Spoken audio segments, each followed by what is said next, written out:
Over the last 2 days, we've talked a lot about North Carolina's newly drawn election maps, including Wake County, which will be split up into 3 districts if that proposal stands. Incumbent and Democrat Deborah Ross told me today, regardless of what the maps look like, she will indeed run again.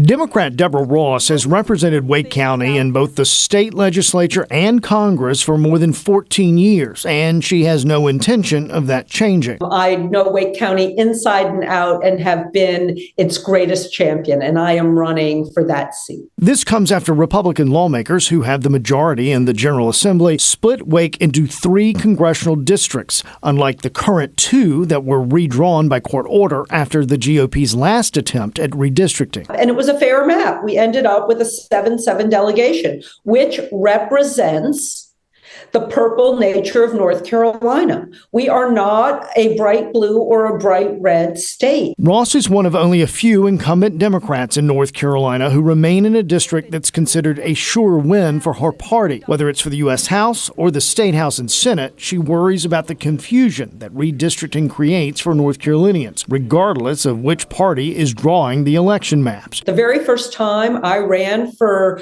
the legislature, they changed the lines on my district 3 times.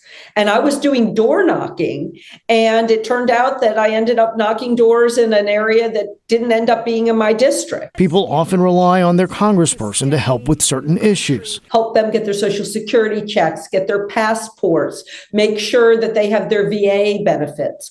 They should know that they can go to their trusted member of Congress every single time and get the services they need.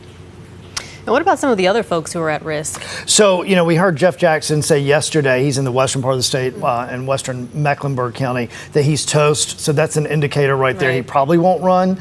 Kathy Manning, we haven't heard yet. Her district is going to be very, very hard for her to win. That's west of us around Guilford County. But the big question is part of Wake County, the southern part of Wake County and Johnston County, which is Wiley Nichols' district, that race that he barely beat Bo Hines, but did beat him. We don't know because it's more Republican, but the vote is not till next week in the state legislature as to which maps that they're going to try to go with. I suspect we won't hear from him until after that final vote and we know what that final map does look like, because the maps look quite different as far as the 2 options they have right now for that particular district, the 13th. Yeah, we'll see what happens. All right, Russ. Yeah, we will. There'll be a lot to talk about, that's for sure.